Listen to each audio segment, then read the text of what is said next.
बिस्मिल्लाहिर्रहमानिर्रहीम। अस्सलाम वालेकुम रहमतुल्लाहि व बरकात। अल्हम्दुलिल्लाह। हम सूरह बकरा की अगली दो आयत नंबर 17 और 18 पढ़ने और समझने जा रहे हैं। दुआ है अल्लाह रब्बुल इज़्ज़त हमें समझ कर अमल की तौफीक अता फरमाए। आमीन या रब्बुल आलमीन। आऊज़ु बिल्लाहि मिनश शैतानिर रजीम। बिस्मिल्लाहिर्रहमानिर्रहीम। मसलुहुम उनकी मिसाल, कमासली जैसी मिसाल, अल्लज़ी उस शख्स की, इस्तऊ का दनारा जलाई जिसने आग, फलम्मा फिर जब, अज़ाअत रोशन हो गया, मा हौलहु उसका इर्द गिर्द, ज़हबल्लाहु छीन ली अल्लाह ने, बिनूरिहिम उनकी रोशनी, व तरकहुम और उन्हें छोड़ दिया, फी ज़ुलुमात इन अंधेरों में, ला युबसिरून वो नहीं देख सकते।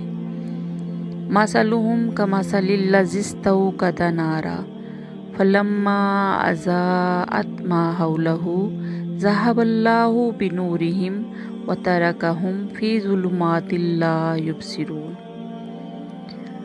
उनकी मिसाल उस शख्स की सी है जिसने एक आग रोशन की, फिर जब उस आग ने उसके माहौल को रोशन कर दिया तो अल्लाह ने उनका नूर सलब कर लिया और उन्हें अंधेरों में छोड़ दिया और उन्हें कुछ दिखाई नहीं देता।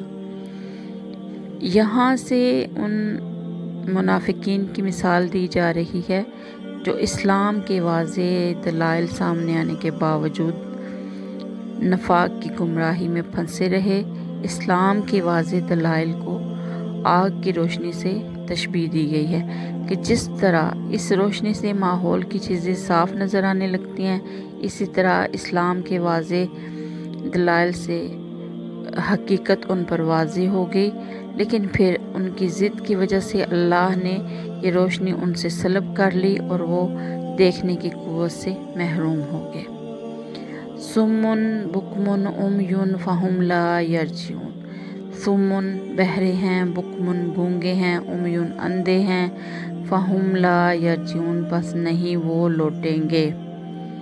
वो बहरे हैं, गूंगे हैं, अंधे हैं, चुनाचे अब वो वापस नहीं आएंगे। गूंगे बहरे अंधे होने से ये मुराद नहीं कि उनके कान, ज़ुबानें या आँखें है ही नहीं, बल्कि मतलब ये है कि उन्होंने ये सब कुछ होने के बावजूद फ़ायदा नहीं उठाया था। अल्लाह रब्बुल इज़्ज़त हमें समझ कर अमल की तौफीक अता फरमाए। आमीन या रब्बुल आलमीन। अस्सलामु अलैकुम व रहमतुल्लाहि व बरकातहू।